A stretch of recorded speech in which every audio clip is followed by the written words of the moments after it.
Dance Club, una apuesta al lenguaje transformador y destructivo del cuerpo a través de la narrativa estética. Un proyecto en el aula desarrollado por el equipo de orientación filosófica. Un fuerte aplauso.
Se le hace llamado a la mesa a Camilo Avilorio Quiroga, Andrés Santiago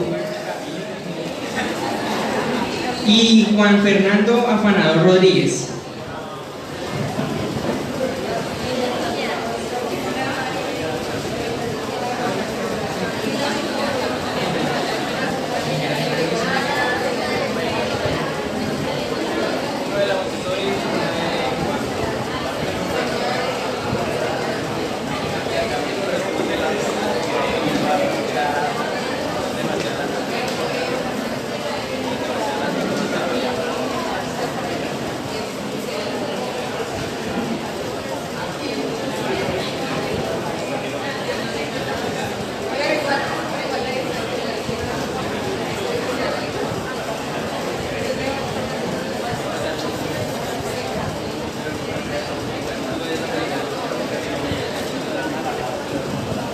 Camila Avilorio Quiroga, ponencia, la debilidad de los jóvenes ante la muerte, institución educativa 20 de julio.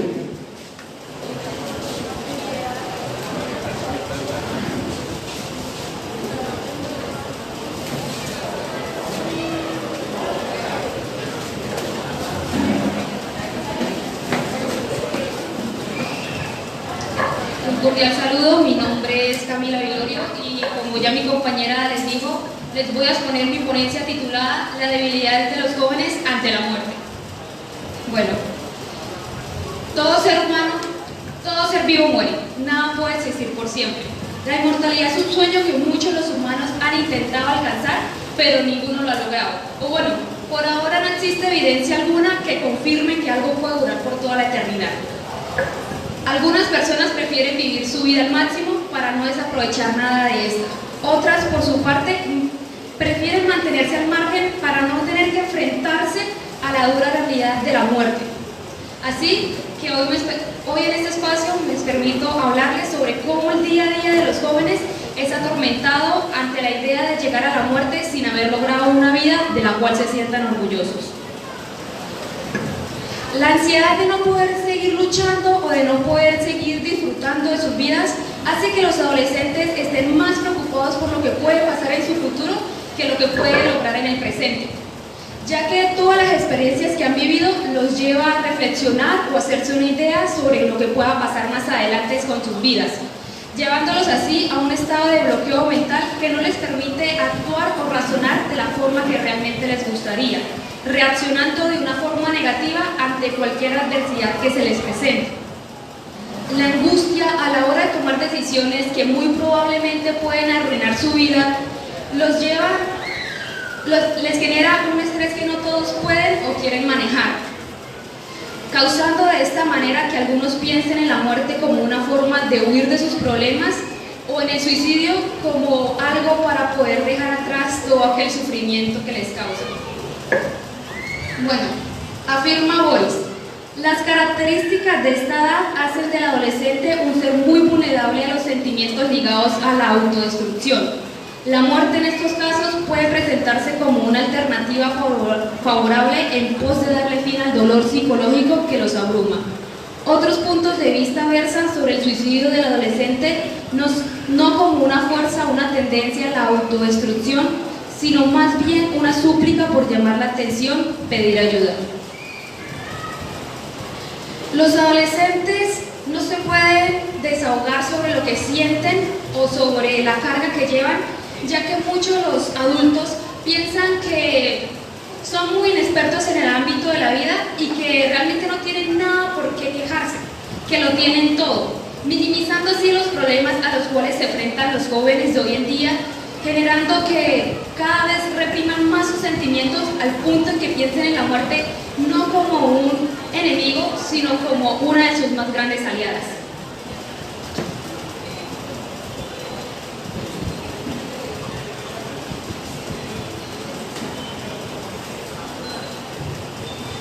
La sobresaltación de la vida, donde se celebra la juventud y la energía como si esta fuera la etapa más importante de todas las personas, donde se define cómo será en el futuro, hace que los adolescentes piensen que si no logran nada en este corto tiempo, más adelante se quedarán sin oportunidades y no podrán alcanzar su desarrollo personal.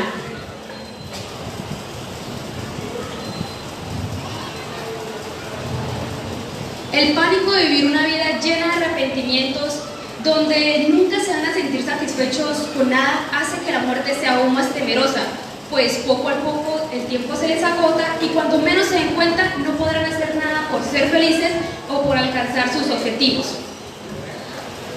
Los adolescentes son unos seres vulnerables, ya que están en una etapa de crecimiento donde cualquier factor puede afectarles de una forma mucho más grande.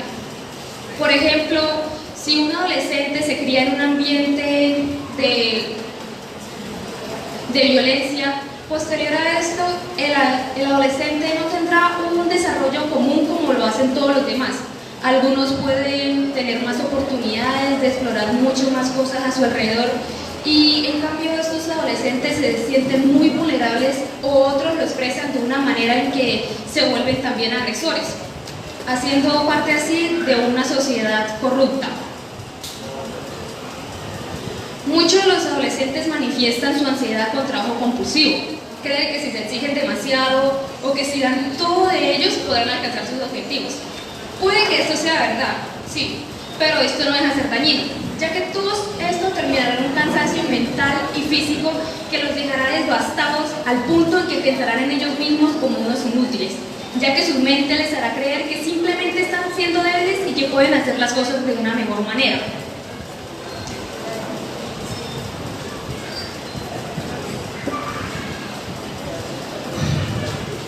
Bueno, pues la mayoría, no es un secreto que pues la sociedad muchas veces reprime a los adolescentes, que se hace indiferente o que cada vez muestra más su desigualdad.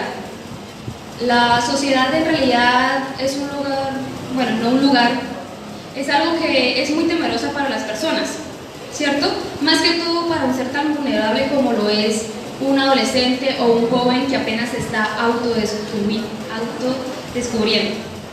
Entonces, los adolescentes, a causa de estas muchas situaciones que se les presentan, llevan a cuestionarse seguidamente sobre su valor en este mundo, sobre su valor en su propia vida. Ya llegan a tener pensamientos destructivos, los cuales son tan diversos que muchas veces no se dan cuenta hasta que llegan a sus límites.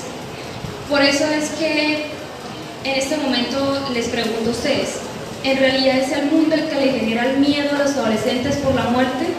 ¿O son los adolescentes quienes tienen tanto miedo al mundo que ven a la muerte como un obstáculo para poder ser felices? Muchas gracias.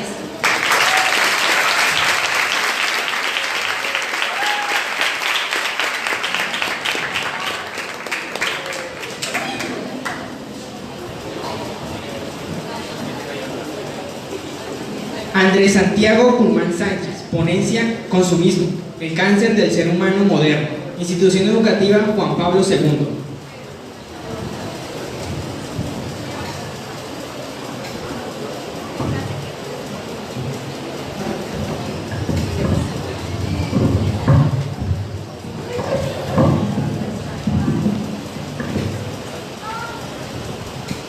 Bueno, mi ponencia la titulé como Consumismo, el cáncer del ser humano moderno.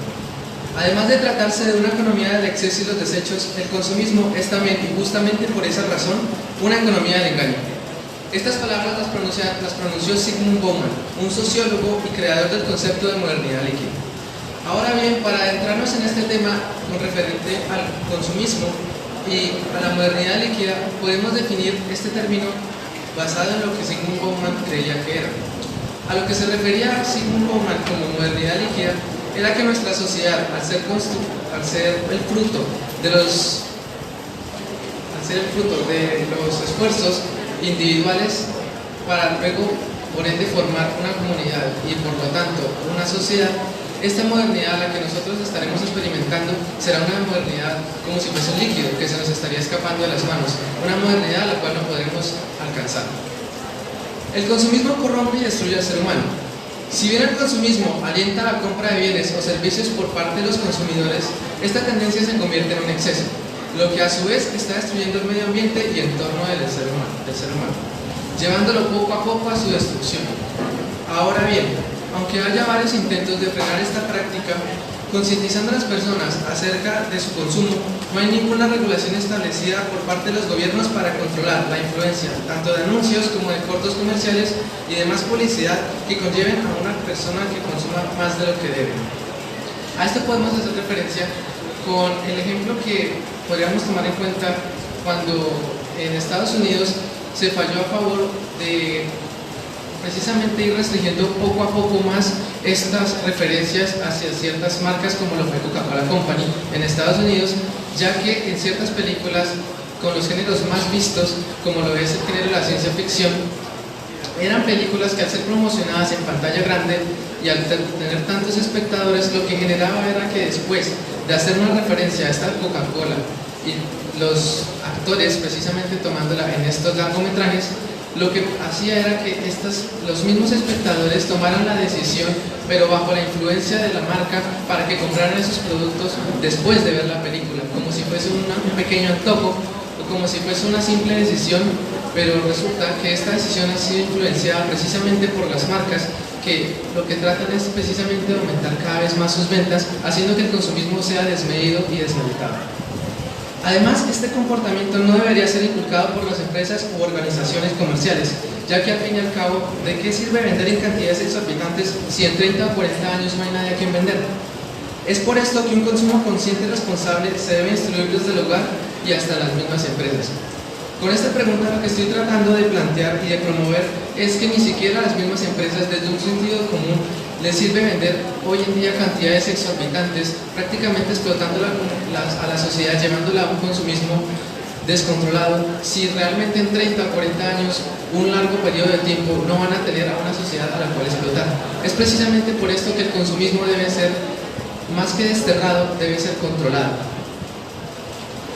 Por otro lado, el consumismo es incentivado incluso en las redes sociales, por influencers con pequeñas recomendaciones de productos que dicen ser muy buenos, mostrando las cosas positivas que tiene el producto.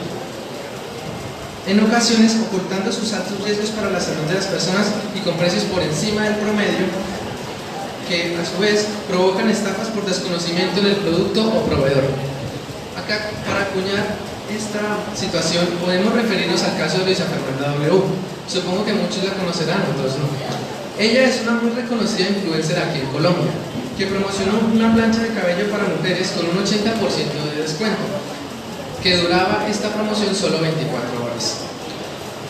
Esta promoción única provocó miles de pedidos por parte de los seguidores de la colombiana, pero luego se enteraron que al tratar de rastrear sus pedidos, la página que permitía adquirir las planchas se había caído y nadie respondía por ello. Así que los seguidores de la influencer le escribieron en sus redes sociales reclamando por la estafa, a lo cual Luisa Fernanda en su cuenta oficial de Instagram publicó un video lavándose las manos diciendo que ella nunca se comunicó directamente con el proveedor del producto y que decidió promocionarlo debido a una agencia de influencers a la que ella pertenece. Acá también podemos hacer una pequeña referencia hacia la responsabilidad social que tienen ciertos actores de una comunidad. En este caso, Luisa Fernanda W, siendo una influencer colombiana, seguida por tantísimas personas, tanto en Colombia como a nivel mundial, tiene cierta responsabilidad que cuidar. Y es precisamente esto lo que el consumo desmeritado ha desplazado, por una parte, ya que si no hay ninguna responsabilidad social como ella referente a que si quiere promocionar un producto está totalmente de su derecho de hacerlo. Lo que tiene que tener en cuenta es precisamente de no promocionar un producto desconocido, sin conocer precisamente cómo es el proveedor, qué tan verídico es el producto, qué tan bueno, y ciertas pautas que con su abogado lo podría dialogar. Con casos como este promueven no solo estafas, sino también en ocasiones la compra de productos y o servicios totalmente innecesarios. Asimismo, el impulso de las personas por adquirir productos famosos o que están a la moda impulsa aún más el consumismo. Además, se puede observar un desinterés y falta de preocupación por parte de los consumidores y de los gobernantes por exigir unos requisitos medioambientales mínimos para que una empresa produzca y venda sus productos en un territorio determinado, promoviendo así indirectamente el daño medioambiental que en la mayoría de las veces es irreparable. En este caso podríamos hacer referencia a Suecia, un país que es denominado, según expertos, como el país del chocolate, ya que tiene las chocolateras o marcas de chocolate más importantes y deliciosas del mundo. Lo irónico en este caso resulta de que Suecia como tal, por su latitud y condiciones climáticas, no tiene las condiciones precisamente medioambientales para poder cultivar el cacao, que es la base del chocolate, sino que lo que ellos realizan y sus empresas es poniendo las fábricas productoras de este producto en continentes como África, con poco desarrollo, vulnerando así derechos laborales y derechos medioambientales, ya que pues precisamente el medio ambiente no tiene ni voz ni voto, simplemente personas que lo representan. Es por esto que es necesario cambiar esta mentalidad y ser más conscientes de lo que realmente estamos apoyando cuando compramos un producto. Por otro lado, es posible demostrar que ciertos productos en el mercado son casi que adquiridos solo por un consumo expandido, como lo comprobó un estudio de Consumer Intelligence Research Partners realizado en Estados Unidos en adolescentes entre 18 y 24 años. Este estudio indicaba que el 74% de los encuestados en 2021 tenían un iPhone. Pero lo sorprendente es la razón que inducía a los jóvenes a comprar esta marca, la cual resultó ser que la aplicación iMessage registraba mensajes de iPhone a iPhone como azules, mientras que si se enviaba un mensaje de Android a iPhone como verdes. Esto se puede ver discriminatorio, lo que lleva a que en el círculo social de estos jóvenes estadounidenses sean discriminados por mandar mensajes verdes en vez de azules, creando así un temor y por ende son forzados a comprar iPhones. Asimismo, la hija de Steve Jobs, el cofundador de Apple, publicó en su cuenta oficial de Instagram un meme acerca de las actualizaciones o cambios que presenta iPhone 14 con respecto al iPhone 13, señalando que básicamente son idénticos. Esto genera una reflexión acerca de lo que realmente sucede con los iPhone en sus nuevas versiones, una obsolescencia percibida en su máxima expresión. Lo que resulta controversial más que todo es que la crítica sea publicada por la hija del fundador de la marca. A lo que quiero hacer referencia es que ella, siendo una mujer adulta, tiene totalmente el derecho de expresarse como quiera en sus cuentas de redes sociales. Lo que sucede es que ella, siendo la hija del cofundador de la marca, este tipo de acciones lo que generan es una desconfianza en el consumidor y haciendo ver de que realmente no hay ningún cambio drástico en los iPhone. Finalmente, como alternativa de solución para el problema planteado, se propone un cambio de economía global, siendo urgente pasar de una economía lineal a una economía circular, ya que esta última ofrece más beneficios y verdaderos cambios que permitan mejorar las consecuencias del consumismo en el medio ambiente y también educando para ser consumidores conscientes. Es por esto que, para tener en cuenta que la economía lineal se basa y es caracterizada en que tiene un principio y un fin. La economía global inicia desde la extracción de las materias primas de los recursos naturales hasta el desecho y el consumo. Lo que se quiere cambiar con una economía circular, que es caracterizada por tener un inicio, más no un fin determinado, sino periódico, es que precisamente no haya un final en el que toque desechar después del consumo, sino precisamente que al tener este círculo, en esta economía circular que es periódica, lo que nos genera es un inicio más una progresión acerca de nuestro consumo. Es decir, digamos que estamos en una empresa y estamos promocionando tal producto, necesitamos primero sacar las materias primas, luego transformarlas, luego poder distribuirlas y luego dárselas al consumidor. En una economía lineal, esto termina siendo desechado, produciendo una huella de carbono más amplia para las empresas, lo cual está dañando la capa de ozono, y esto puede verse como consecuencia en la deslinización de los polos, la sequía de los ríos y las tierras áridas, que ya se vuelven infértiles. Además, tenemos que tener y crear una conciencia acerca de nuestro consumo. El hecho no es que el consumismo sea malo como tal, el hecho es que el consumismo lo que genera es precisamente que nosotros vayamos comprando y transmitiendo estos productos, pero de una manera consciente y responsable. Muchas gracias.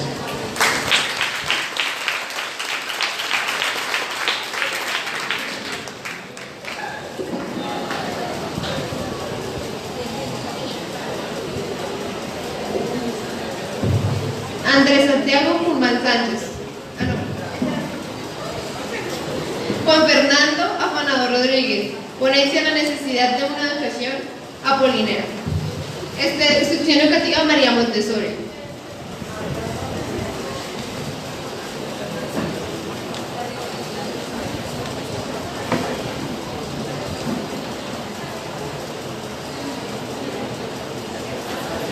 Muy buenas tardes a todos. Muchas gracias a la Institución Educativa 20 de Julio por la invitación. Ha sido un encuentro muy enriquecedor. De todas formas, qué bonito que tengan estas iniciativas. Bueno, este contexto y tema de este encuentro lo quise centrar en la educación, ¿sí? Situados en un modo existencialista, se podría decir que no existe algo que más atemorice al ser humano como el enfrentarse al ¿qué voy a hacer? Y es curioso que esta inquietud tan solo nos confronte en el último año de escolaridad, ¿no? En grado 11. Por esta razón nace una pregunta: ¿existe o no una proyección a priori a este último año? Afirmo que para la gran mayoría de estudiantes no existe dicha proyección. Y para la reflexión que aquí se expone, siguiente diapositiva por favor, los vinculamos con una inclinación exacerbada de tendencia dionisíaca, viviendo en la exacerbación del placer de la inocencia, de la no angustia por construir la proyección y la responsabilidad de elecciones que éste conlleva. Ahora, habiendo mencionado a Dionisio, debo mencionar a su antagónico, Apolo. Asocio el ser apolíneo con personas con proyección, con responsabilidad de elección, con autonomía y que viven en la angustia por la búsqueda de su mejor versión, aspirando a que la educación cumpla con este propósito. Sobre el concepto de angustia que tienen estos estudiantes con tendencia apolínea, Søren Kierkegaard afirma que la angustia es un sentimiento que se da en consecuencia a la incertidumbre de la elección en sí, causada por la no certeza de lo que sigue. Es decir, cuando se elige una opción, siempre queda en el pensamiento la incertidumbre de qué hubiese sucedido si se hubiese escogido la otra posibilidad. Por lo anterior, afirma que aquel que no vive en angustia vive en un estado de inocencia. Esto lo dice en su libro de Concepto de la Angustia. En este estado hay paz y reposo, pero hay al mismo tiempo otra cosa, que sin embargo no es ni guerra ni agitación, pues no hay nada con que guerrear. ¿Qué es ello? Nada. Pero, ¿qué efecto ejerce? Nada. Y la inocencia ve continuamente delante de sí esta nada. Realmente es en este estado de inocencia en el que se vive a priori al último año de secundaria. Al no haber una angustia por la construcción de una proyección que implique una mejor versión del ser, vivimos en la nada y por ende completamente lejos de lo apolíneo. La carencia de proyección en los jóvenes de secundaria tiene un motivo específico, es el sistema educativo. Siguiente diapositiva, por favor. Vivimos como náufragos en un mar de intoxicación. Son nubarrones de información en los que no se busca ni comprender ni entender, sino que se memoriza y se olvida. Este es el principal problema de nuestra generación, por el hecho de tener tanto libre acceso a información. Creemos que somos la generación más informada que ha existido, cuando al contrario somos la generación más ignorante de todos los tiempos. Tal como lo afirma William Ospina en su libro La lámpara maravillosa, no basta la información, se requiere un sistema de valores y un orden de criterios para que ese ilustre depósito de memoria universal sea algo más que una centina de desperdicios. Ahora, si no existe en los jóvenes la angustia por el qué voy a hacer, tampoco existe la responsabilidad de elecciones, puesto que no hay un motivo por el cual tener dicha responsabilidad, y supongo que el éxito de una persona recae principalmente en su responsabilidad de elecciones, tal como lo afirmó Jean-Paul Sartre. En el existencialismo es un humanismo. El hombre es ante todo un proyecto que se vive subjetivamente. En lugar de ser un musgo, una podredumbre o una coliflor, nada existe previamente a este proyecto, nada hay en el cielo inteligible, y el hombre será, ante todo, lo que habrá proyectado ser, no lo que querrá ser, pues lo que entendemos ordinariamente por querer es una decisión consciente, que para la mayoría de nosotros es posterior a lo que el hombre ha hecho de sí mismo, o sea, su proyección. Por lo anterior, si alguien no se esfuerza por construir su esencia y conocimiento, como lo describe Sartre, no existe nada previo a la existencia, se está en la inocencia de la nada, y por ende se existe de modo aparentemente dionisiaco, es decir, no desde la virtud creadora de Dionisio, sino asumiendo un papel de estudiantes que no ejercemos. Aclaro, digo existir y no vivir, porque el ser que vive es aquel que toma propiedad y asume con autonomía su posibilidad de elección, no aquel que las deja a libertad de la inocencia, que es consecuencia del miedo a la responsabilidad de elección en sí. Todo ser que vive existe, mas no todo ser que existe vive. El estudiante, como héroe, debe alentar el ser apolíneo que logra salir de la ignorante y aparente comodidad que simulan estados dionisíacos. Esto para dar paso a la angustia de una existencia realmente viva.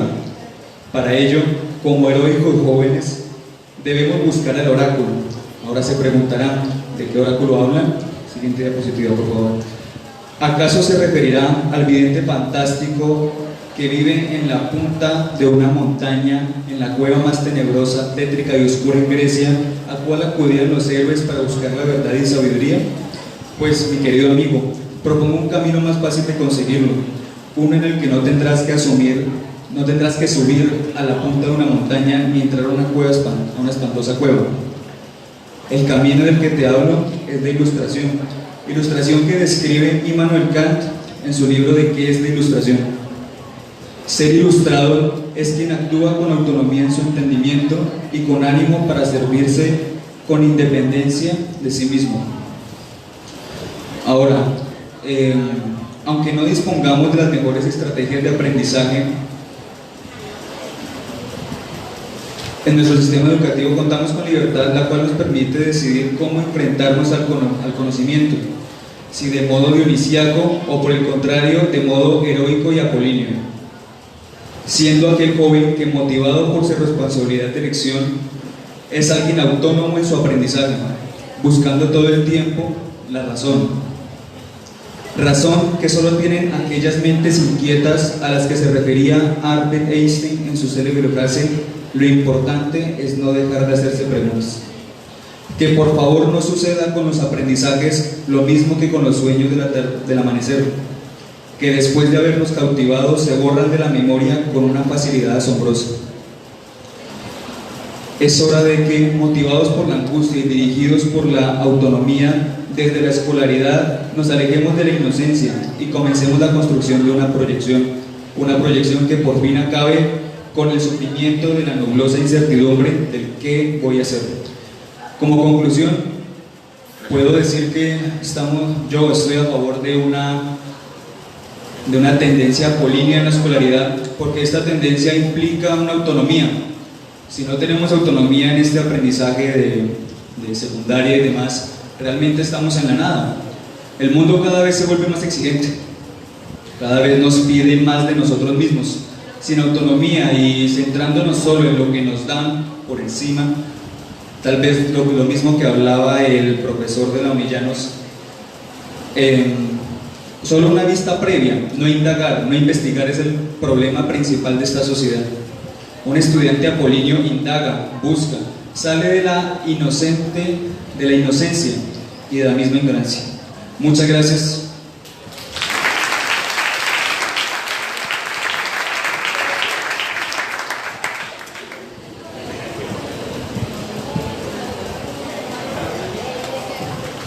¿Alguno de los presentes tiene preguntas?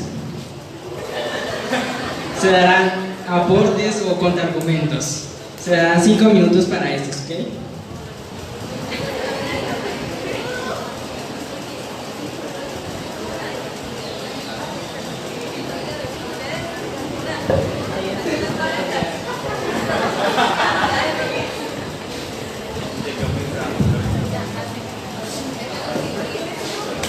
Bueno, estaba para el chico que nos hablaba sobre el consumismo. ¿Sí? Listo. Entonces, ¿en serio nos enfocamos en cambiar el chip hacia el consumista, que aquí es el hombre? Pero ¿por qué no fomentarle a las grandes empresas creadoras de consumismo a que utilicen materiales sostenibles para el medio ambiente? Entonces, ¿es solo cambiar el chip del consumidor o inculcar al mundo sobre el mal uso del poder, ya que al manejar materia y dinero se maneja el poder?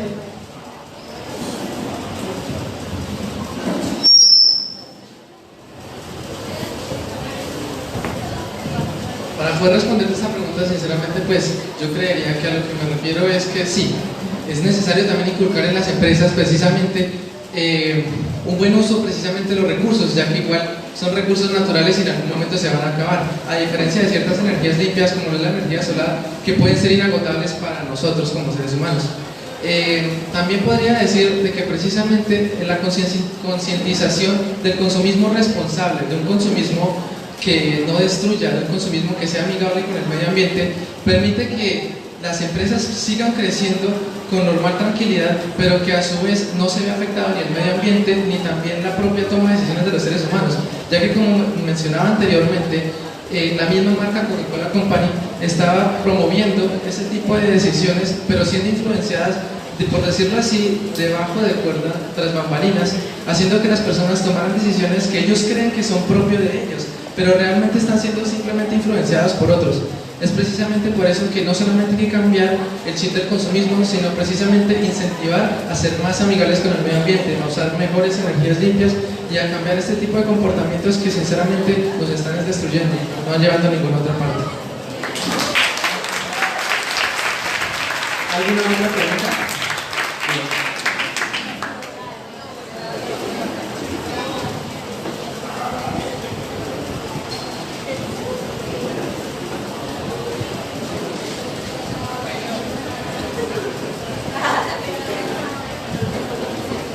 Se le agradece entonces a los ponentes, le damos un fuerte aplauso por favor.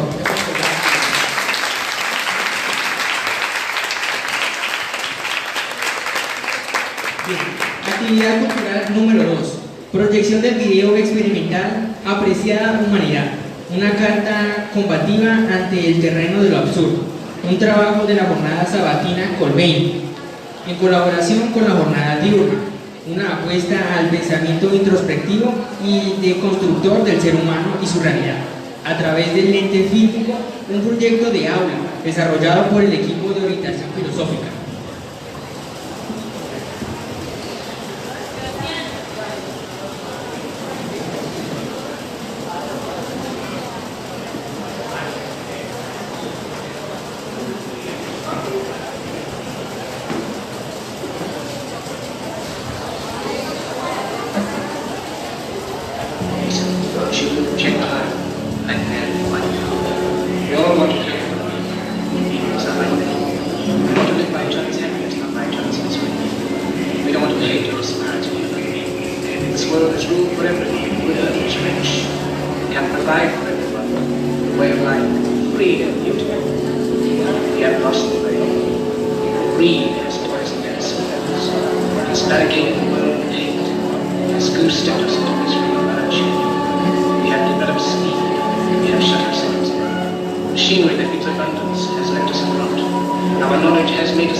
Apreciada humanidad, últimamente me he sentido muy confundido acerca de lo que somos realmente.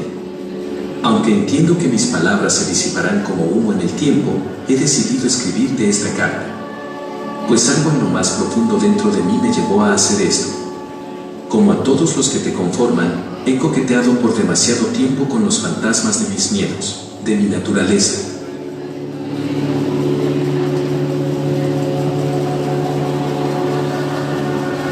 Me encuentro aquí, en medio de la belleza que abarca el mundo y en la que algunas veces no hemos sabido apreciar.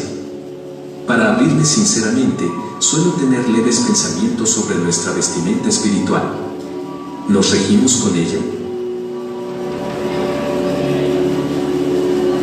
No busco desprenderme de mi montaje humano, aunque sé que somos poco concebibles. Si hay algo de ti que admiro es que todos tenemos derecho a vivir, a sentir esos sentimientos que nos podría reflejar como a un ser vacío cuyo dolor y sufrimiento lo consume, junto a sus vicios, hasta al alma que cosecha conocimiento y reflexiones. Por ello, anhelo expresarte las incertidumbres que me han cautivado, y sé que te sucederá lo mismo.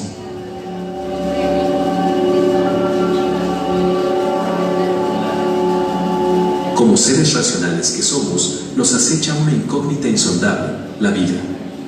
Y como se esperaría, indudablemente nos preguntamos sobre el misterio de nuestra existencia, y cómo no hacerlo. Aquella preocupación a boca abierta se toma en este mundo sombrío y claro, una duda que resulta en inquietud, incertidumbre e incluso miedo.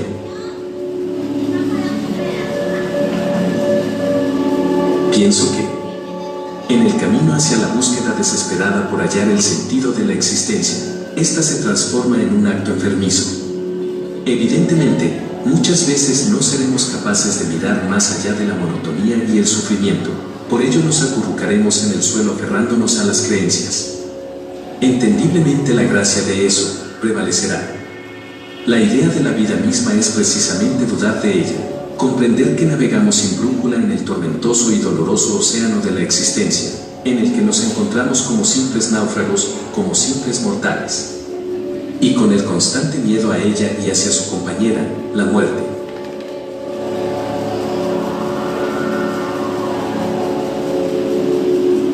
Estos dos conceptos que nos logran atemorizar y fascinar en todas las etapas, si por algo se nos llega a producir ese temor, es debido a que desconocemos su objetivo. La propuesta que nos haríamos es desarrollar y establecer lo trascendental, lo cual es simplemente dejar el conformismo y tomar parte en la lucha contra las marañas de dudas y miedos. Aunque sin tantos rodeos, pese a esta idea y muchas más, en el fondo sé que perdurará la sensación de sentirnos insignificantes en este plano, en el que solo desearemos los placeres de la vida, y creer que existe algo más gratificante que esta existencia terrenal. Independientemente de las creencias que cada uno tenemos en este planeta, aceptar que inconscientemente nos podemos volver presas de estas emociones e ideas humanas, nos otorga la posibilidad de reconocer que más allá de las circunstancias, existimos, aunque la vida sea nada más que una chispa que se agota en el abismo oscuro en el que nos sentiremos condenados, o maravillados de vivir. Así es. Te he manifestado abiertamente la mayor conclusión que tiene todo ser vivo. No me queda más que continuar con lo que nos ocultamos de a poco y sin remordimiento, nuestro suicidio como especie. Como humanidad, estuvimos alguna vez en un momento pleno. Me refiero desgraciadamente a cuando nos encontrábamos a un paso atrás de la evolución. Ahora, nos hallamos confinados en un área limitada que más que preocupante, es nefasta.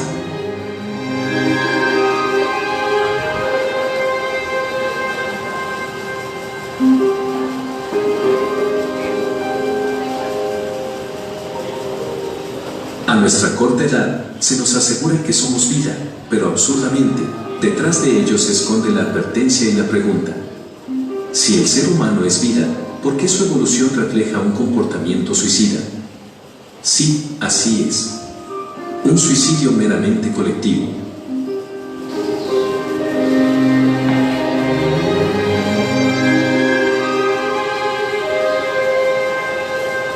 Hemos declinado bochornosamente, pero lo que se oculta no es el hecho de encontrarnos en decadencia, sino el motivo tan repulsivo y vago. Si bien es cierto que alguna vez fuiste la joya de la corona en el reino de la vida, ese título es ahora una razón de burla y falacia. Se debe a que la evolución, en gran medida, es el gran engaño de la vida y de nosotros como sociedad que nos ha corrompido descaradamente. Pese a la inteligencia que poseemos y los avances que se han logrado, esto también causa nuestro retroceso y nuestro exterminio sin pudor. Sin darnos cuenta alguna, nos hemos clavado un puñal de doble filo en lo más profundo de nuestras almas nubladas. En este justo momento me podría imaginar a un prototipo perfecto, un espécimen cuyo conocimiento individual y egoísta podría expandir un desarrollo permanente, pero no sería nada más que un sarcasmo de los mejores. Conozco una frase fundamental y bienvenida del filósofo Albert Camus. Siempre he creído que si bien el hombre esperanzado en la condición humana es un loco, el que desespera de los acontecimientos es un cobarde. Y precisamente es eso. No dejarnos dominar por la esperanza y desesperación que representa nuestra condición. ¿Cuál es la clave para lograrlo? No. La idea no es brindarte consuelo.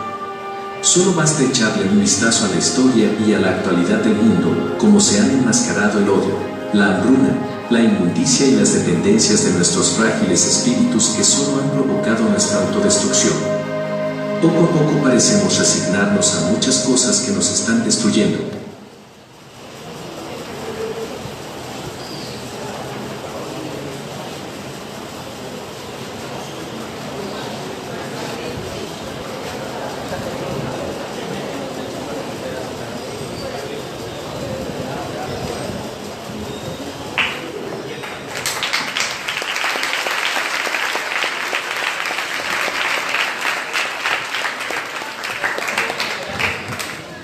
Con ustedes, pero parece que tenemos fallas técnicas.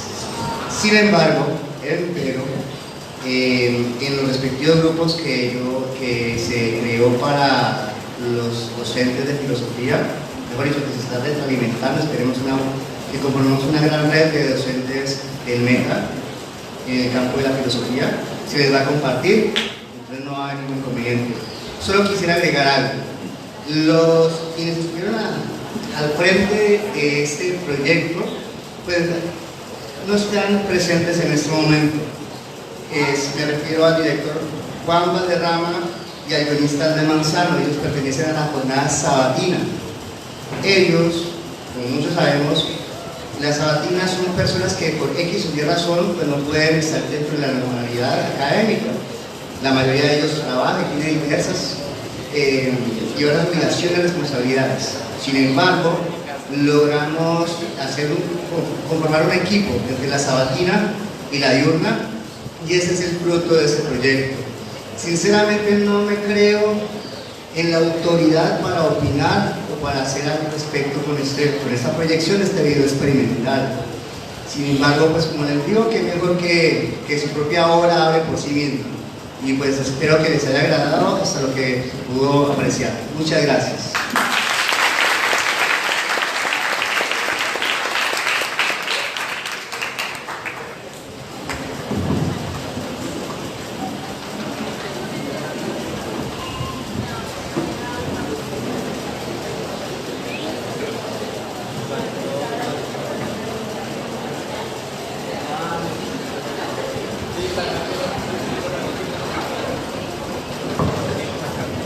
Por cuestiones internas, entregaremos los certificados a los participantes de la institución educativa Juan Pablo II. Asimismo, se otorga la placa al licenciado Jaime Andrés Cortés Arias. Se les invita a pasar acá al frente.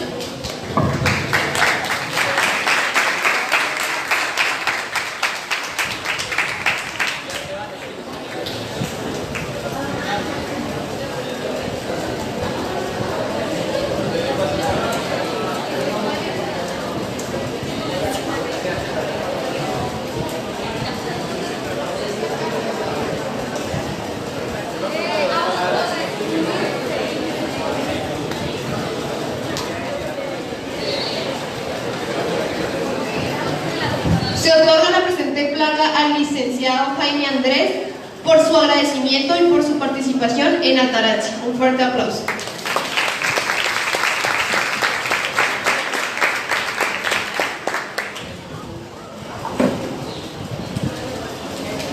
Se certifica a Ángel Trujillo Martínez con la ponencia El humor. ¿Es el humor negro un conjunto de sátiras que incitan a ser intolerantes o es un reflejo de la sociedad?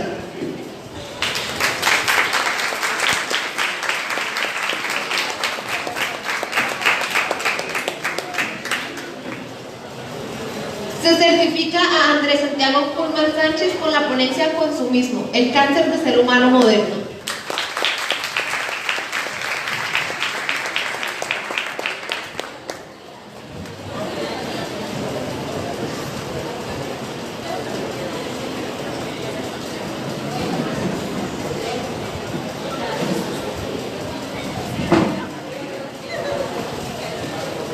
Entregamos certificados y placa a la institución educativa del San Pestre San José.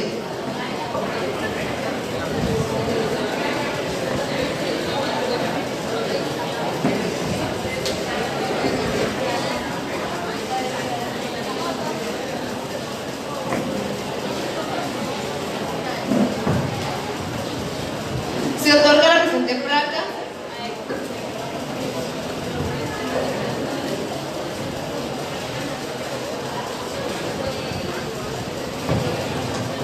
Se otorga la siguiente placa al licenciado Cristian David en agradecimiento por su participación en Ataraxia.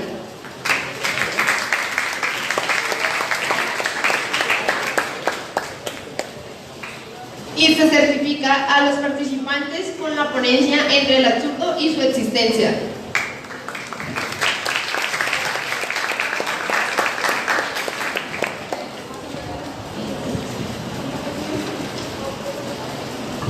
Se invita a Cheryl Virginia Velázquez Ávila, Kelly Nicole Pérez Cortés, Juliet Daniela Castros Palacios y Andrés Felipe Leiva Torres.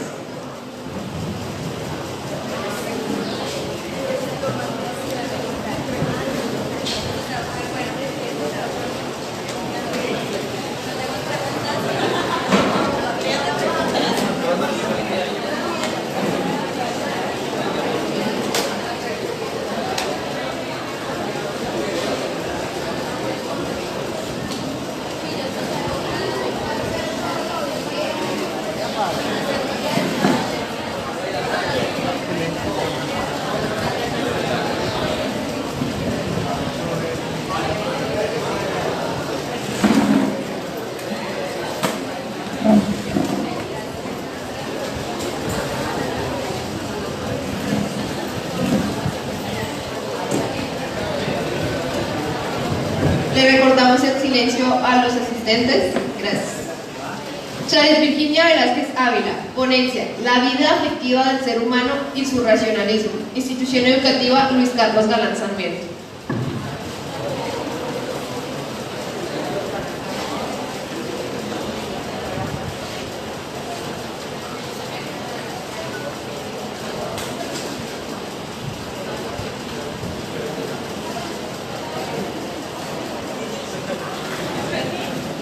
Hola, buenas noches. Primero que nada, muchas gracias por habernos permitido la oportunidad de estar aquí. A lo largo de la historia se ha mencionado que el ser humano es sin ser racional, pero hay estudios alrededor del comportamiento y el pensamiento del humano que demuestran que esta afirmación puede estar realmente equivocada, porque los seres humanos como tal no solamente somos seres racionales, sino somos seres afectivos, somos seres emocionales que sienten y que piensan más allá. En muchas ocasiones nosotros somos llevados como a prejuicios que nos hacen tener una conducta colectiva, es decir, guiarnos por lo que dicen los demás, y asimismo creamos prejuicios que nos generan muchas inseguridades y nos dejan como en situaciones de circunstancias que tú no vas a pensar racionalmente en lo que vas a hacer, sino lo haces como por impulso. Muchas de estas características de afecto pueden ser las emociones, los sentimientos, los impulsos y las pasiones, que es lo que define a uno como ser humano. Muchos de estos ejemplos pueden ser, digamos, la alegría es una conducta afectiva del ser humano que se puede manifestar cuando logras pasar una evaluación o logras ganar la lotería. Asimismo, la afectividad conduce mucho también en el racionalismo del ser humano. Puedo decir que la racionalidad parte del orden que se debería llevar a cabo en nuestra vida. La racionalidad es ese centro de conducta que nos lleva a nosotros estrictamente a tener orden. En cambio, nuestra afectividad es como una conducta más alegre, más extrovertida y más colectiva. Esto es debido a que nuestra conducta siempre es influenciada de las dos partes, siendo imposible en muchas ocasiones separar una influencia de otra. Sí que es cierto que en ocasiones hay más participación de los aspectos emocionales y en otras ocasiones somos más racionales. Sin embargo, aún así no podemos verlas como dos maneras de actuar independientes. Ambas influyen continuamente en cada una. A nivel de adaptación es más rentable hacer un razonamiento probable, asumiendo un riesgo controlado de que no sea correcto, terminar con este riesgo y demorarnos una eternidad en tomar decisiones. La afirmación, el ser humano es un animal racional, hay que tomarla con mucho cuidado, en especial si estamos en ocasiones de muchos atajos, porque las decisiones importantes no son lo único, actuamos en función de lo que nos dicta la intuición o el corazón a sí mismo. En cambio, lo emocional es algo que no puede ser expresado en términos lógicos y por eso queda encerrado en la subjetividad de cada uno. Las formas de arte pueden ser una manera de expresar públicamente la naturaleza de las emociones que se sienten, pero ni la interpretación que cada persona haga de estas obras artísticas, ni las emociones que esta experiencia vaya a evocar son iguales a las experiencias subjetivas que el autor o autora, como yo, he querido plasmar en este momento. Las emociones, los miedos y los gustos siempre nos van a guiar a pesar del intento humano por desvalorizar las emociones, diciendo que nosotros somos seres sumamente racionales. A ver, quiero concluir con esto una frase que me inspiró mucho, que es: teóricamente somos el ser racional por excelencia y sin embargo somos la especie más emocional, según Eduardo Ponce. Asimismo, no solo con esto, sino también Albert Einstein llegó a hacerse la pregunta si de verdad somos libres, y la respuesta es no. Nosotros no tenemos ese libre albedrío como creemos tener, porque nosotros, como lo expliqué hace un momento, la afectividad conduce muchas veces parte de nuestra vida y siempre terminamos corriendo como los demás o terminamos haciendo lo que muchos dicen. Por eso mismo considero que la vida tiene muchos prejuicios y asimismo nos abstenemos de tomar decisiones propias, como lo viene haciendo el racionalismo. Muchas gracias.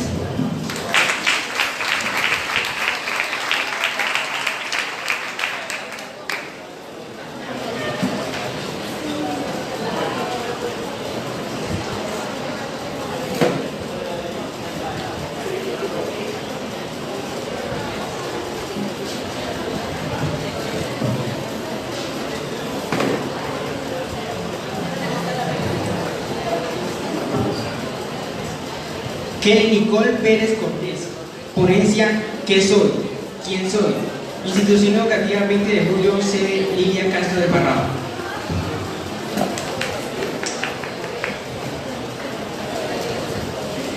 Cordial saludo. Mi nombre es Kelly Nicole Pérez Cortés y el día de hoy les voy a presentar mi ponencia llamada ¿Qué yo soy? Esta es una carta para mí. El problema de mi vida es fácil, complejo, corto, extenso, descrito como animal racional. El sujeto está para pensar, sujeto que a su vez puede ser objeto de investigación, para hallar respuestas de la complejidad de su estadía fugaz en la cruel tierra de la humanidad. ¿En verdad es sincero aquel pequeñuelo? ¿Realmente es malévolo aquel prisionero? Los principios ético-morales son irreales. Antes, lo más visto hoy es novedad, y lo que antes era orgullo, hoy es matriarcal, con una esencia puramente suya, egoísta o bondadosa, con una profunda necesidad de enaltecer a otro ser, minimizando su propio poder, dejándose manipular por los fuertes de la sociedad. Viven sin razón alguna, creyéndose eternos los pasajeros sin frenos, hasta que la realidad se hace enfrentar y no hay más hasta que consiguen una nueva necesidad, siendo ya amor, fortuna o gozo, sin importar cuál sea total, logre calmar su curiosidad. Ser complemental, social, moral, excéntrico, irracional, creadores de guerras por orgullo e inmoralidad, malvado y benévolo, temeroso y audaz, lógico, sentimental, respuesta no hablar. ¿Qué soy? Soy yo. Llorar y llorar, pequeña frase, pero con gran sentido, en especial a mi vida, en mi ser, simplemente yo. Aún sigo sin entender cómo el ser más importante de mi vida, a quien llamo mamá, nunca me haya enseñado aquellas frases tan simples, pero con gran sentido, como odio y rencor. Haya nacido en mí, yo, un ser tan común, tan simplemente repugnante, pueda sentir. No entiendo cómo esta historia tan larga contenga una corta y pequeña faceta que haya resaltado en ella. Aquella página que, aunque hayan pasado las horas, los minutos, los segundos, los años, siga presente en mí. Odio hay en mí, odio soy. Yo, pasar de ser un ser de luz, de alegría, paz y armonía, a solo saber qué es odiar. Supongo que no solo odio a aquellos terceros que me dieron razones, odio más infinitamente a lo que soy, a lo que doy, a lo que recibo, a mis pensamientos, a mis resultados, a lo que me siento, a mis emociones. Odio mis temores, odio mis risas, odio mis lágrimas, odio mi mirar, odio mi hablar, odio todo lo que soy, odio ser yo. Odio eso porque simplemente aunque trate y logre nunca será suficiente. Odio eso y más porque aunque de amor siempre me lastimarán, porque aunque de abrazos y besos los demás siempre lo detestarán, y si lo reciben serán por pesar, porque aunque sonría los demás siempre lo detestarán, porque si hablo o no siempre voy a incomodar, porque si hablo de mis ideas nunca funcionarán, porque si intento encajar o ser aceptada siempre voy a fallar, porque aunque me demuestre fuerte y seca, al final del día solo tendré que descoser cada punto así en mi rostro para mostrarle al mundo una sonrisa. Simplemente me repugna saber cómo un ser como yo haya llegado a este mundo para estar o ser odiado. Me repugna saber cómo dos cuerpos se unieron para crear a este ser de inquina. No sé si cuando estos dos cuerpos se unieron sintieron algo más que deseo, pero si por alguna razón alguien me preguntara, diría que solo sintieron asco, o que por alguna razón se les obligó a hacerlo. ¿Qué sí pasó? Fue un error. ¿Amor? ¿Gozo? ¿Deseo? No. Solo el odio abunda en mi cuerpo. ¿Qué hay de mi alma? Pura y perfecta. Se fundió en mi cuerpo con odios intensos, sentimientos que liberan, sentimientos que encierran. La vida me ha condenado a cadenas de odio. Perfecto. ¿La sociedad nos corrompe o somos malévolos de nacimiento? ¿Qué quieres de mí ser? Ya no creo en otro ser, solo odio como otros aman, ríen y ganan. Estoy perdida y no encuentro una salida. No puedo avanzar, solo odiar. ¿Qué soy? ¿Acaso violencia, odio o rencor? soy yo.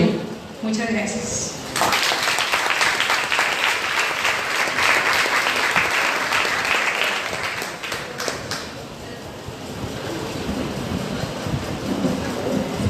Juliet Daniela Castro Palacios, ponencia, el humano frente a su existencia. Institución Educativa Luis Carlos Galán Sarmiento.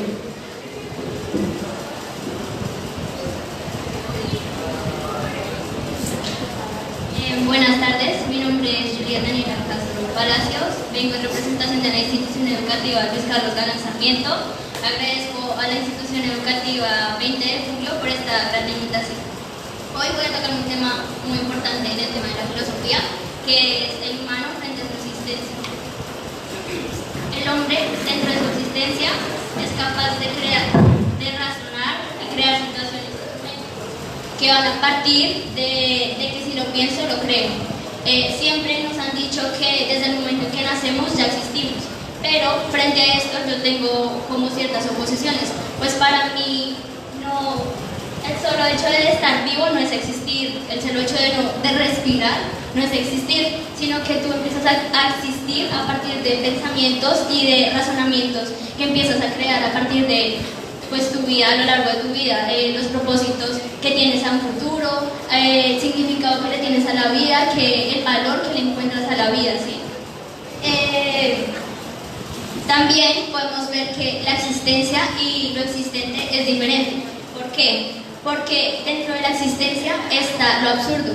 Quiere decir que es la esencia misma del hombre, que nos hace ser nosotros mismos, que nos hace encontrar el propósito a la vida. Y somos nosotros quienes podemos tener la capacidad de manejar nuestro tiempo, nuestro espacio, permitirnos tener relaciones en cuanto a lo amoroso, a lo de amistad, ¿sí? Y también tener un pensamiento crítico pues, del sentido de la vida.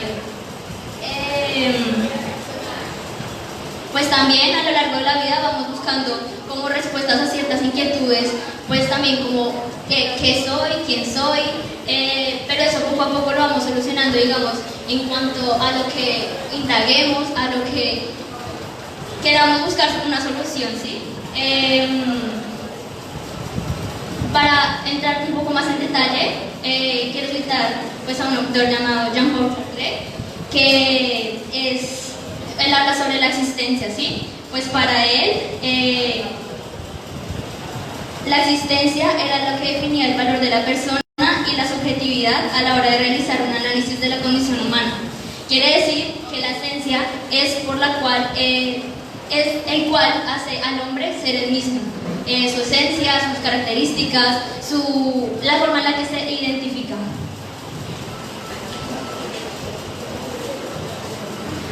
A partir de esto, puedo decir de que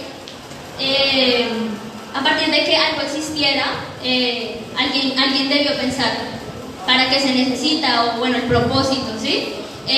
Pues teniendo en cuenta esto, Jean-Paul Sartre era ateo, quiere decir que no cree en ningún Dios, y entonces él se preguntó, entonces, ¿qué propósito tiene el hombre?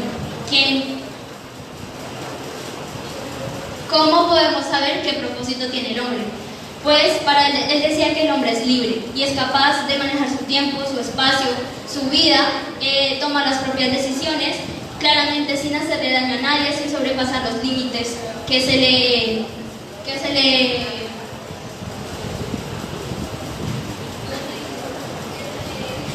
imponen en una sociedad.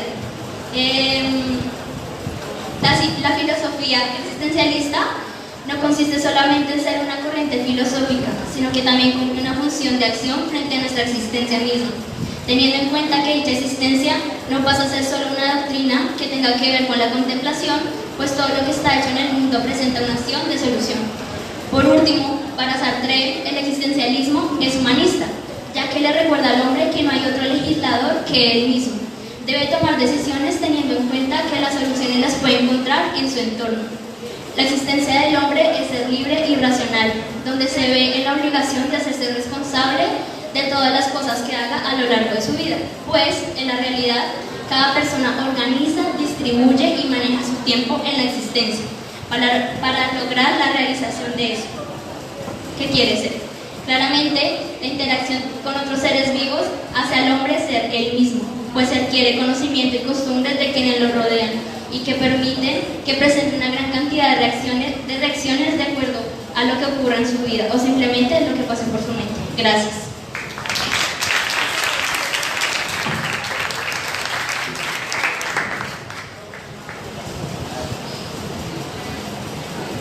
Andrés Felipe Leiva Torres, ponencia ¿Quién eres? Institución educativa Luis Carlos Galán Sarmiento.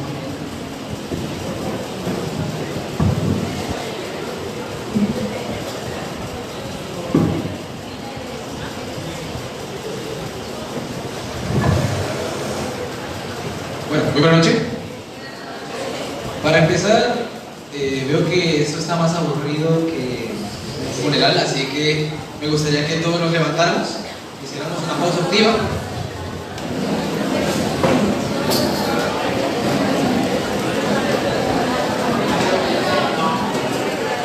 Bueno, ya mucha bulla, ya se puede sentar.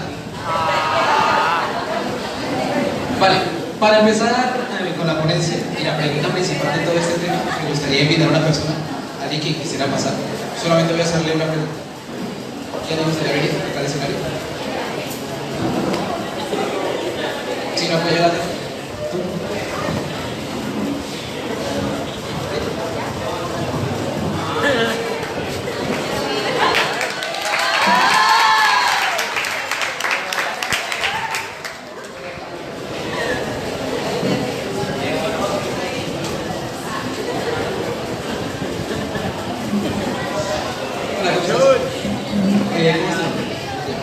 Derly.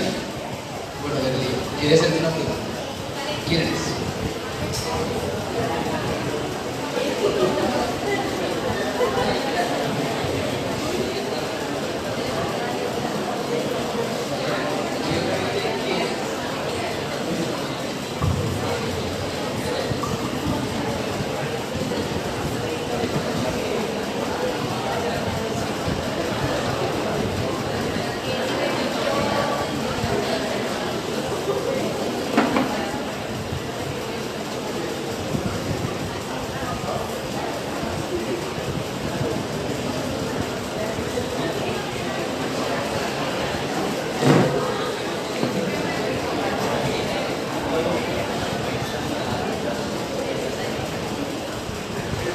Bueno, pues yo me llamo Derly y me definiría como extrovertida. Desde muy pequeña he sabido que me gusta mucho lo que es el baile. Siempre me gusta tener autoridad, me gusta tomar iniciativas, me gusta mucho la música de todo tipo. Me gusta mucho socializar. Conclusión. Un aplauso para Derly. Bien. Este ejercicio más que todo es para saber que todos nos definimos siempre bajo ciertos parámetros, ¿sí? ¿Quién soy? Digamos, mi nombre, mi personalidad, mis gustos, entre otras cosas. Pero eso no define completamente nuestra individualidad, no es tanto nuestra esencia. Así que vamos a remontarnos, vamos a ir por la base de todo. El ser humano, ¿quién es? ¿Es algo especial? ¿Qué dirían? ¿Que sí? ¿Que no? ¿Por qué?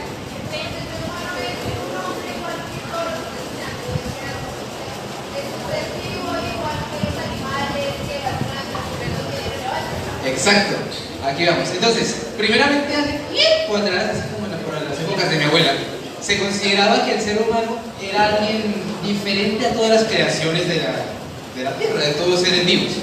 ¿Me explico? Siempre se considera al ser humano como algo diferente. Y eso se demuestra lo contrario, cuando George Mendel y el padre de la evolución, Charles Darwin, demostraron que el ser humano no es simplemente que otro animal, al igual que todo ser vivo. Al igual que un toro, una vaca, un perro, es igual. Así que podemos dejar o descartar de una vez que el ser humano es simplemente una cosa en especial. Vamos más atrás, a la prehistoria más o menos. El ser humano en esas épocas de falta de conocimiento, raciocinio, comenzó en su etapa de evolución a adoptar o a imitar costumbres de animales. Por ejemplo, tribus indígenas o aborígenes danzaban para expresar agradecimiento, para hacer cortesía, para demostrar alguna invitación de natalidad cuando hay nacimientos dentro de la tribu. Todo eso son solamente imitaciones de animales como los pájaros, el baile de las aves. Y justamente esas expresiones se van dando desde un contexto que es la comunidad. El ser humano, por obvias razones, es un ser social. Por eso tenemos esa necesidad de comunicarnos. Vamos más para adelante. Por las épocas ya de los imperios, nos encontramos con Roma, Egipto, de lo que ya se podría definir una cultura. ¿Y por qué cultura?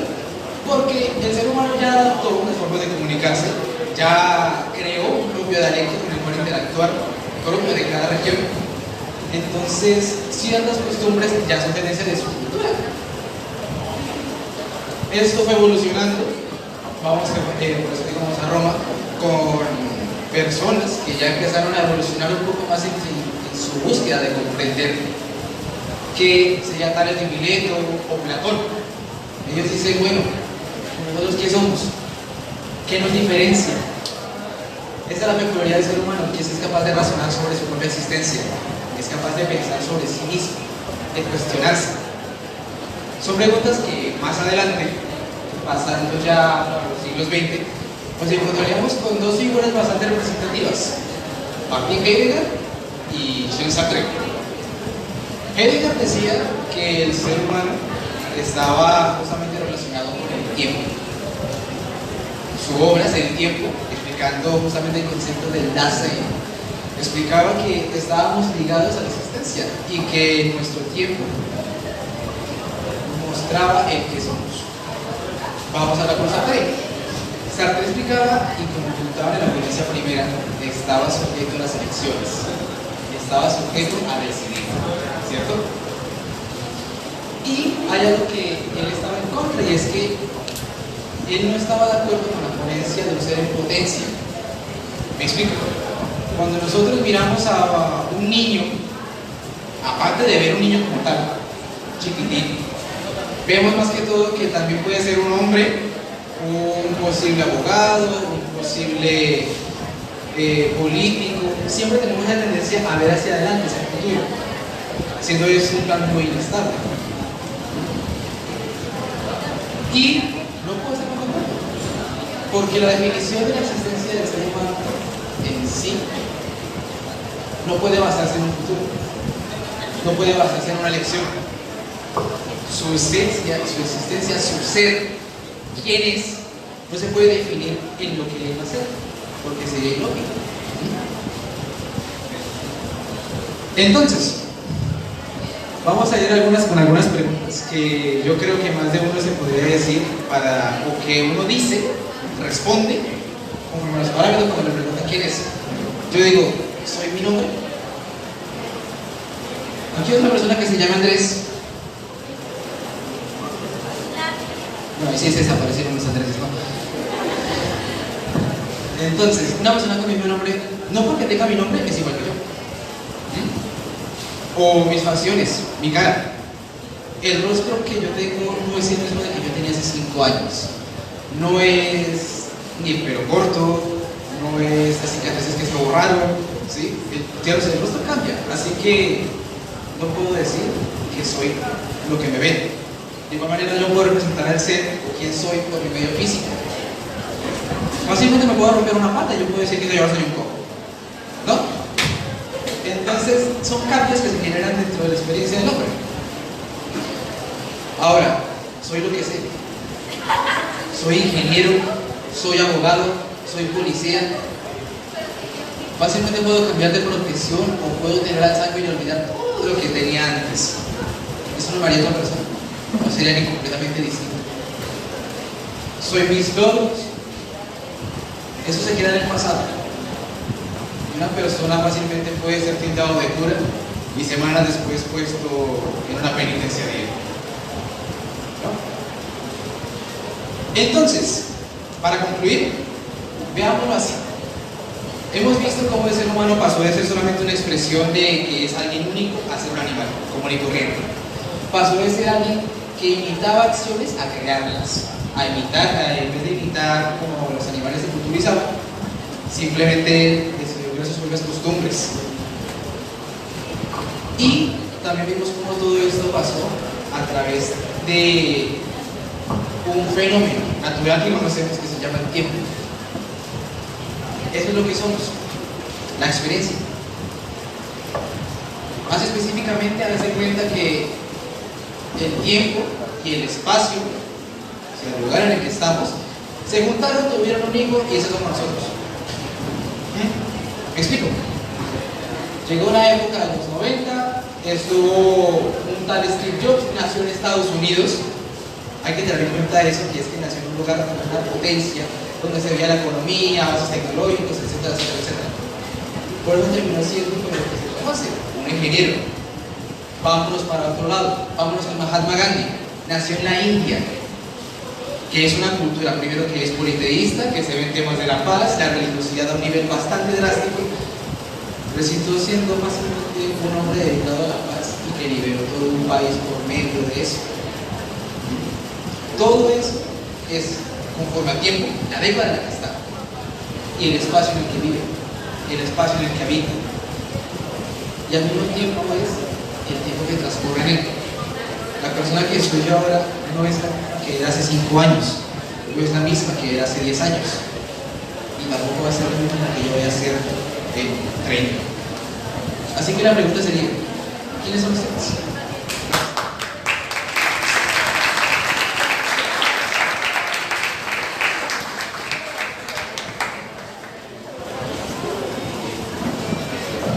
¿Tienen preguntas para los ponentes?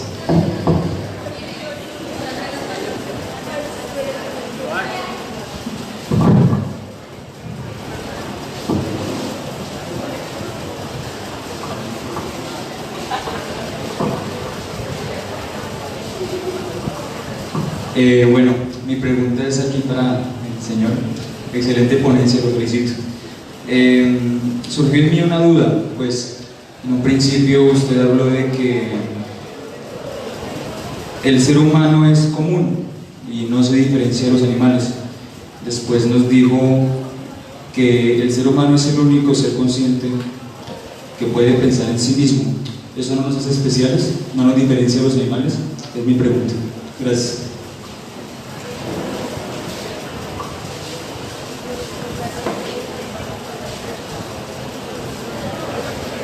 Sí, y al mismo tiempo no. Los diferencia por ser esa característica especial.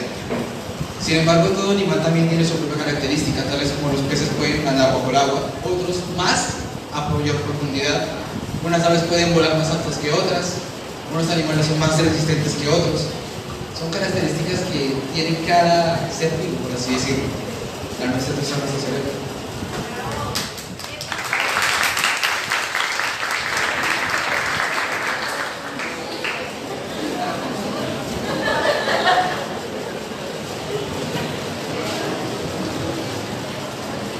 Si estamos en el ámbito de la escuela, diríamos, si hago la pregunta, se gradúa. Si me responde bien, pasa. Si no, a nivelar. No, mentira. Aprovecho este espacio, Anderson, para felicitarte. Sobre todo me llamó la atención, no lo veo porque lo he visto en Face, Juan David. Por aquí estaba. Lo he visto en Face que se maquilla y lo hace muy bien. Y quería manifestarle eso a todo el equipo directivo, docentes. Esto es fenomenal, asombroso. Estudiantes de la 20. Muchas veces los nombres institucionales nos dividen, nos ponen en competencia. Pero aprende hoy que somos semilla de pensamiento crítico y reflexivo. Las instituciones no nos pueden dividir. El pensamiento nos da libertad. Y eso es lo que está pasando aquí. Si miran a su entorno, es algo que viene a llamar la atención en el departamento del Meta, y más aquí que conozco gente, Freddy, Camarata, un gran maestro, aprendió sobre Rusia, genial. Y si miras, lo único pequeñito que ves son los escudos de las instituciones.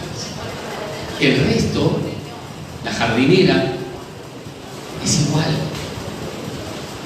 ¿Te das cuenta de esa diferencia? Es igual. Y somos orgullosos de estar en nuestro departamento. Y me encanta cuando Anderson quiere lanzarse y decir: ¡qué bárbaro! Tenemos que filosofar, y esa es la meta. ¿En dónde?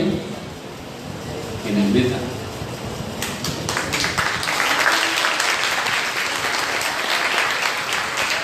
Ahora se viene la pregunta para los cuatro. ¿Listo? Para los cuatro. El prejuicio social condena la libertad del hombre en su buscar quién soy.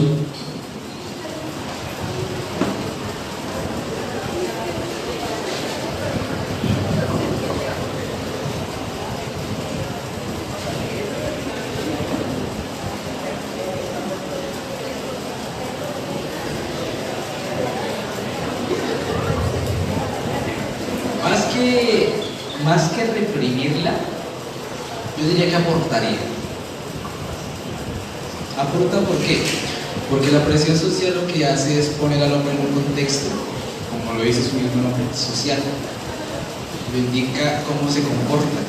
La presión dice cómo piensa. Automáticamente eso, como la cultura que hablábamos, es lo que lo va a formar.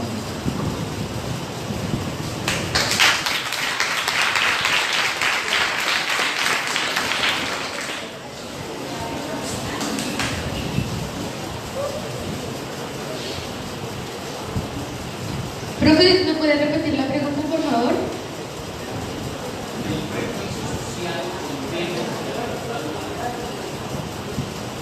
Sí. Sí, porque como en el tema que yo le había explicado acerca del racionalismo y su vida afectiva, muchas veces nosotros en circunstancias de oprimida, o sea, de situaciones muy conflictivas, como también lo puede ser el prejuicio social, ya sea por una vestimenta, por lo económico, por lo institucional, por el tema de la familia, por el tema de los amigos, por el tema de la vida sexual. Todos esos tipos de prejuicios nos llevan a nosotros, a los seres humanos, a oprimirnos y dar una opinión colectiva de lo que puede ser correcto. Porque muchas veces he notado que la sociedad, lo diferente no es raro, es miedo.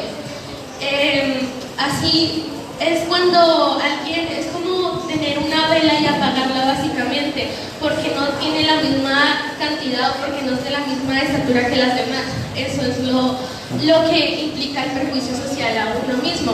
En mi vida personal, o en lo que he notado yo, a diferencia, crecí bajo la misma ideología que muchos estudiantes en un colegio público. Por tener amigos o por tener pareja, creía que era lo mismo. Y cuando yo empecé a tener diferentes tipos de gustos, tanto musical o como de origen o como sexual, entonces ya era rara. Pero era de esas raras que te dicen: no, es que tú eres de esas raras que me agradan. O no, tú eres de esas raras que yo se admito en mi grupo. Pero ¿de verdad somos raros? No es uno no es el problema son los demás, que tienen ese pensamiento de creer que porque tienen miles de seguidores, que por creer que tienen pensamientos más avanzados, que porque tienen más recursos, entonces ya pueden pasar por encima de los demás. Y el hecho es que sí, lastimosamente la mayoría de los que estamos aquí somos víctimas de ese prejuicio social, que por problemas familiares o por esto no quieren expresarlo libremente por ser raro.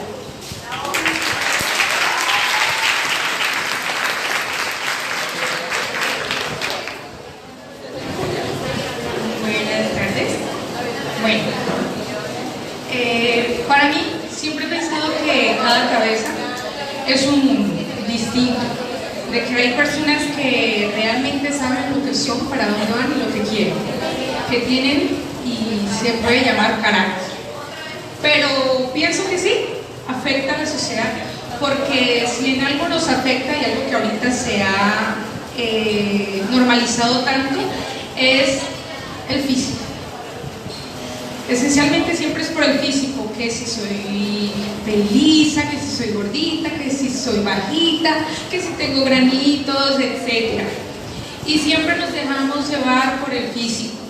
Nos complejamos por el físico, porque el físico para nosotros es lo más importante. Y siempre he pensado